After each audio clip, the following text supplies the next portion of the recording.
கர்த்தராகிய இயேசு கிறிஸ்துவின் நாமத்திற்கு மகிமை உண்டாவதாக. கர்த்தருக்குள் பிரியமானவர்களே, இந்த நாளுக்கான சிந்தனை பகுதியை நாம் கொஞ்சம் நேரம் எடுத்து சிந்திச்சு பார்க்கலாம்.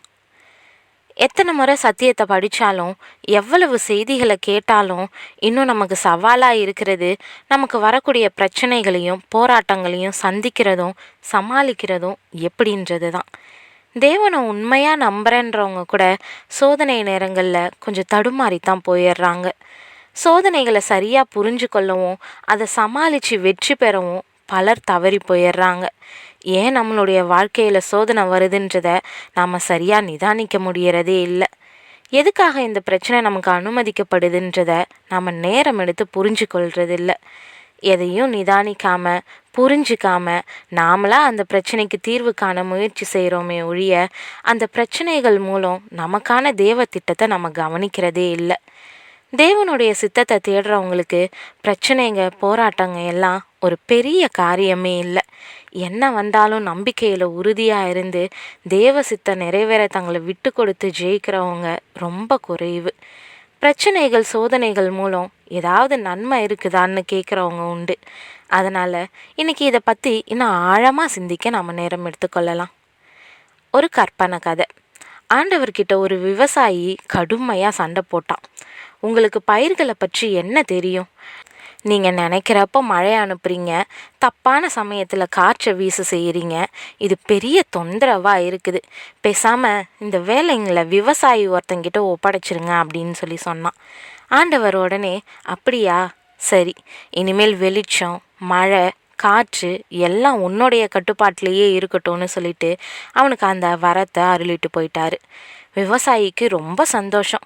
அடுத்த விதைப்பிற்கான பருவம் வந்துச்சு. மழையே பெய் அப்படின்னு சொன்னான். மழை பெஞ்சிச்சு. நிறுத்த சொன்னப்போ மழை நின்றுச்சு. ஈரமான நிலத்தை உழுதான். தேவையான வேகத்தில் காற்றை வீச செஞ்சு விதையை தூணான்.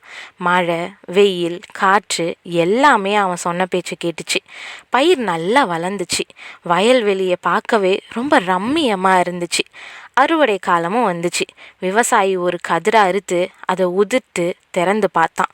அதிர்ந்து போனான். உள்ள தானியத்தை காணலை. ரொம்ப சின்ன பதர் மட்டுமே இருந்துச்சு.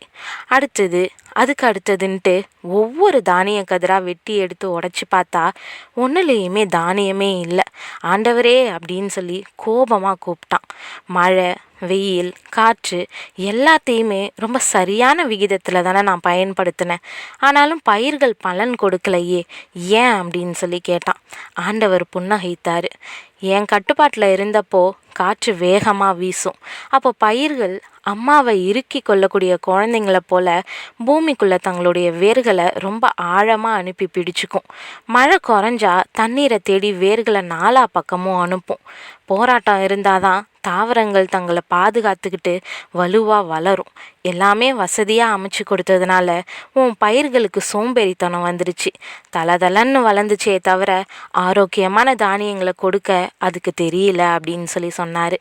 விவசாயி, வேண்டாயா, உங்கள் மழையும் காற்றையும் நீங்களே வச்சுக்கோங்கன்ட்டு ஆண்டவர்கிட்டயே அதை திருப்பி கொடுத்துட்டு போயிட்டான்.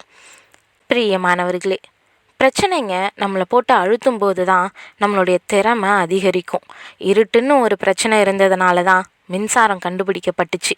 பயணங்கள் எப்போ பிரச்சனையானதோ அப்போ வாகனம் உருவாச்சு.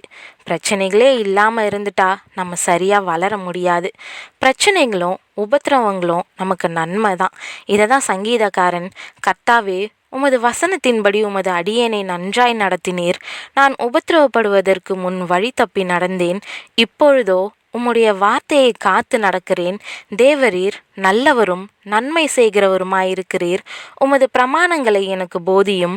நான் உபத்திரவப்பட்டது எனக்கு நல்லது. அதனால் உமது பிரமாணங்களை கற்றுக்கொள்கிறேன்னு சங்கீதம் 119 சொல்கிறாரு. நாமளும் நல்லா வளர உபத்திரவப்படுறது ரொம்ப நல்லது. ஆமாங்க, கர்த்தர் பொல்லாங்கனால நம்மளை அழிக்கிறவர் இல்லை, ஆனால் தீமையை நன்மையாக மாற்றவர். அவர் எதை நம்மளுடைய வாழ்க்கையில் அனுமதித்தாலும் அது நன்மையாக தான் இருக்கும். அவர் நம்மளை நீதியின் பாதையில் நடத்துகிறாருன்னு வேதம் நமக்கு போதிக்குது. ஆமாங்க, அவர் எதை செஞ்சாலும் அதில் நீதி இருக்கும், நியாயம் இருக்கும் இல்லையா? அப்புறம் ஏன் நமக்கு பயம், கவலை, கண்ணீர்லாம் வருது? அது எல்லாத்தையுமே நேர்த்தியாக செய்கிறவருன்னு நம்புவோன்னா அவர் மீது நம்மளுடைய விசுவாசத்தை இன்னும் ஆழப்படுத்துவோம்.